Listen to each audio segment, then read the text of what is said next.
इनका फिल्मी करियर तकरीबन 4 दशकों तक चला। वैसे तो इनका पूरा नाम था डेविड अब्राहम, लेकिन लोग इन्हें सिर्फ डेविड के नाम से जानते थे।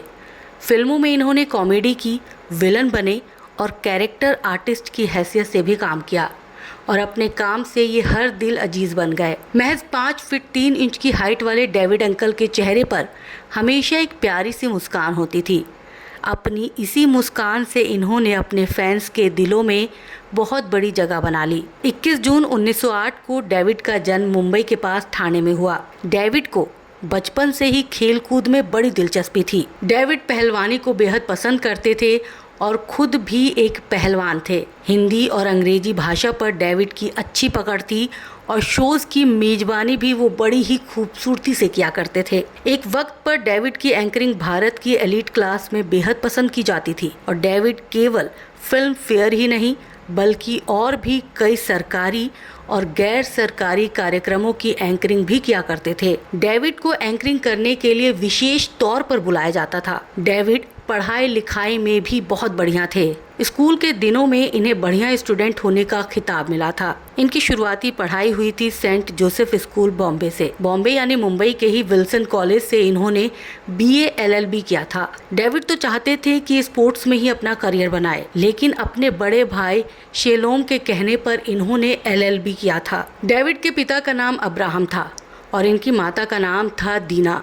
डेविड जब मात्र 15-16 साल के थे तभी इनके पिता अब्राहम की मृत्यु हो गई। ऐसे में बड़े भाइयों ने डेविड की परवरिश की। यही वजह थी कि जब बड़े भाई ने डेविड से कहा कि LLB करे तो डेविड ने अपने भाई की बात मानते हुए वकालत की। डेविड के भाई डैनियल काफी हद तक एक जैसे दिखते थे। डैनियल एक डॉक्टर थे और डेविड एक एक्टर। हालांकि डैनियल डेविड के मुकाबले थोड़े से हैवी दिखते थे, लेकिन फिर भी लोग डैनियल को अक्सर डेविड समझ लिया करते थे और उनके पास ऑटोग्राफ मांगने पहुंच जाते। डैनियल भी ऐसे लोगों को ऑटोग्राफ दे देते थे और साइन में D अब्राहम लिखते। डैनियल कहते थे कि वो अपने पास आए लोगों को निराश नहीं देखना चाहते, इसीलिए वो डेविड की जगह खुद उन्हें ऑटोग्राफ दे दिया करते थे। खेलकूद के अलावा डेविड को आर्ट से भी काफी प्यार था। खास तौर पर नाटकों में काम करने में डेविड को बड़ा मजा आता था। डेविड के पड़ोस में एक महिला रहती थी जो फ्रेंच मूल की थी। वो अक्सर अपने घर के आंगन में फ्रेंच में नाटकों का आयोजन किया करती और डेविड भी इन नाटकों में बढ़ चढ़कर हिस्सा लिया करते।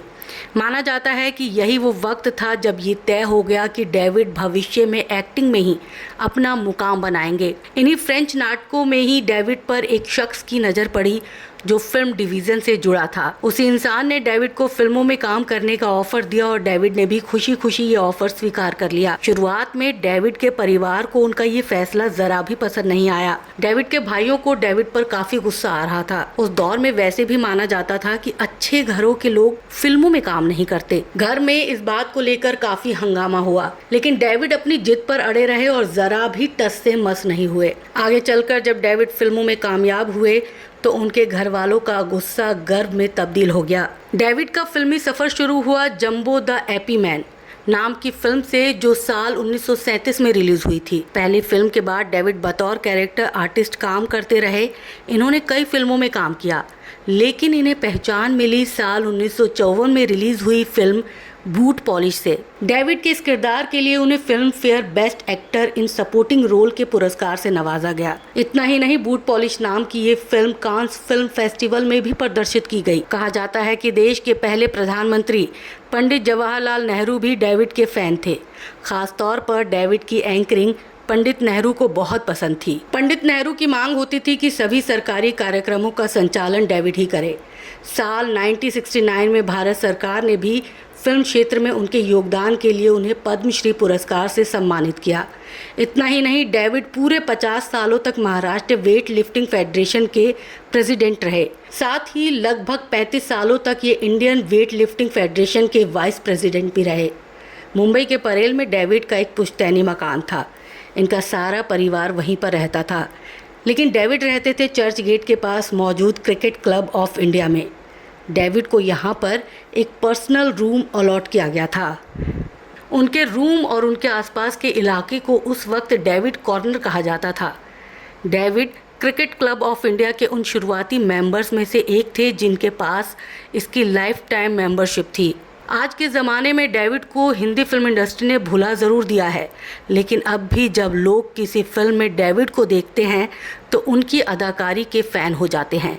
डेविड केवल एक शानदार अभिनेता ही नहीं थे, बल्कि एक बेहतर इंसान और एक ज़बरदस्त व्यक्तित्व के मालिक भी थे।